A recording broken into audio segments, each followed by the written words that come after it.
नमस्कार दोस्तों, ये video editorial compilation for mains का पार्ट है। आप प्लेलिस्ट में जाके एडिटोरियल की वीडियोस पेपर वाइज और टॉपिक वाइज देख सकते हो। और अगर आप दिसंबर 2019 के बाद की वीडियोस को देखना चाहते हो तो वीडियो के नीचे मौजूद ज्वाइन बटन की सहायता से आप मेंबरशिप को ज्वाइन कर सकते हो। चलिए डिस्कशन स्टार्ट करते हैं। आप जीएस पेपर 3 के इस टॉपिक से आर्टिकल को रिलेट कर सकते हो। क्या कंटेस्ट है? हाल ही में नॉर्थ कश्मीर में हंदवाड़ा में एक एनकाउंटर में हमारे 5 सिक्योरिटी पर्सनल शहीद हो गए। तो इसके बाद पाकिस्तान की ये जो पॉलिसी है पड़ोसी देशों में टेररिज्म को प्रमोट करने की, इंस्टेबिलिटी पैदा करने की, आतंकी संगठनों का इस्तेमाल करने की, ये पॉलिसी सुर्खियों में आई। देखो, पाकिस्तान की ये पॉलिसी नई नहीं है, पुरानी पॉलिसी है।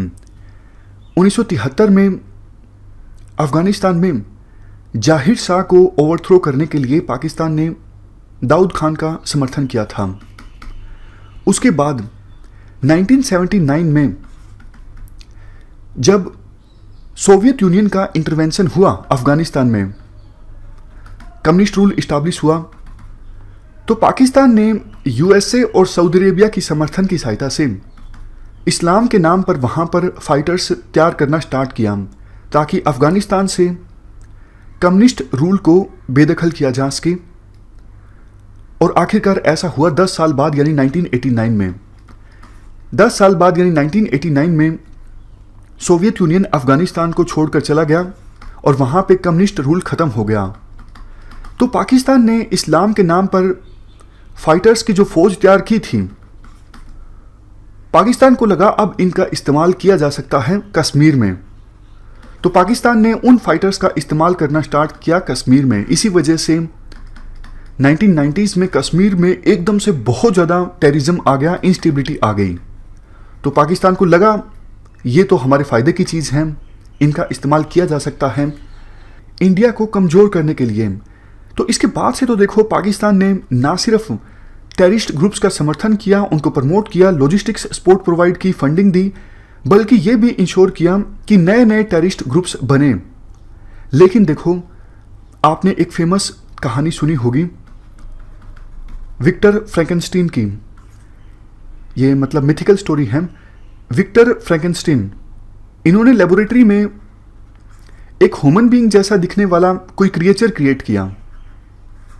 लेकिन वो जो क्रिएचर था उसने समाज में अपने आप को ढालना स्टार्ट किया।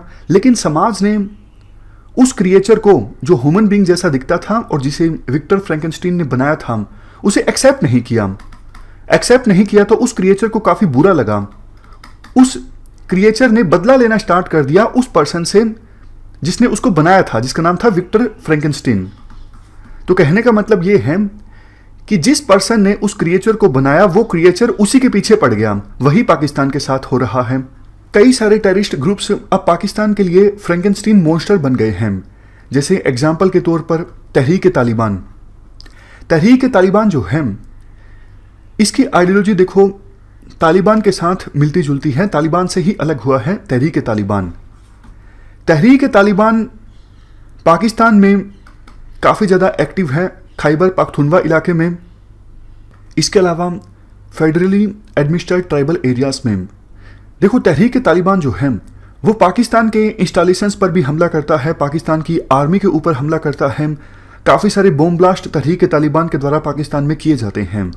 एक फेमस प्रोवर्ब आपने सुनी होगी कि आप अपने घर के बैकयार्ड में अगर सांप पालते हो तो आप ये सोचकर निश्चिंत होकर नहीं बैठ सकते कि वो सांप जो हैं आपके घर के बैकयार्ड में हैं, वो सिर्फ पड़ोसी को काटेंगे, आपको नहीं काटेंगे। वही बात पाकिस्तान के साथ है। पाकिस्तान ने तालिबान को सपोर्ट किया और बाद में तहरीक तालिबान से अलग हुआ।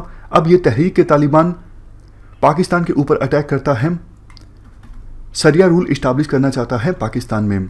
लेकिन देखो, फिर भी पाकिस्तान को इसलिए लगता है कि टेररिज्म को प्रमोट करना पड़ोसी देशों में फ़ायदे का सौदा है, क्योंकि कुछ आतंकी संगठन ऐसे हैं जो अभी पाकिस्तान की मिलिट्री के कहे अनुसार ही काम कर रहे हैं।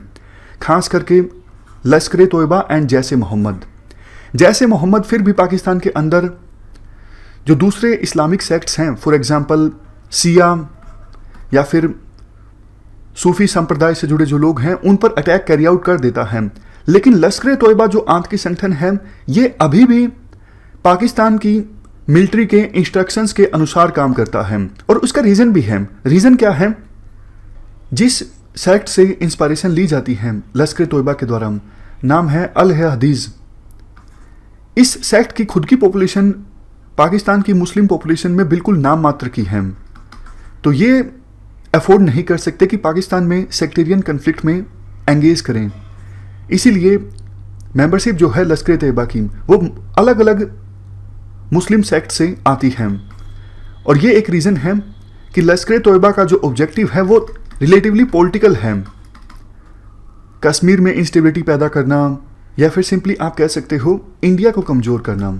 2008 में मुंबई में जो हमला हुआ था वो लश्कर तैयबा के द्वारा किया गया था। हाफिज़ सईद दोषी है उसके लिए, लेकिन फिर भी पाकिस्तान हाफिज़ सईद को समर्थन देते आया है। सोच के देखिए, जिस आतंकवादी पर यूएन ने सीधा सीधा इनाम रख रखा है, वो आतंकवादी पाकिस्तान में खुलेआम घूमते हैं। अब जाके पाकिस्तान की एक कोर्ट ने हाफिज़ सईद को सज़ा सुनाई थी 11 सालों की, और वो भी इसलिए क्योंकि पाकिस्तान चाहता था हमें फाइनेंशियल एक्शन टास्क फोर्स की ब्लैक लिस्ट में ना डाला जाए।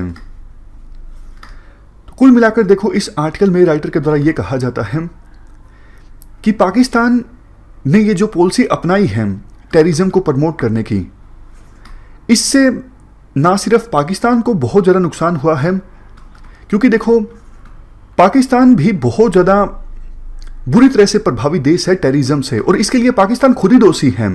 क्योंकि टेररिज्म को प्रमोट करते करते पाकिस्तान की जनता का एक बड़ा हिस्सा अब बहुत ज़्यादा रेडिकलाइज हो चुका है।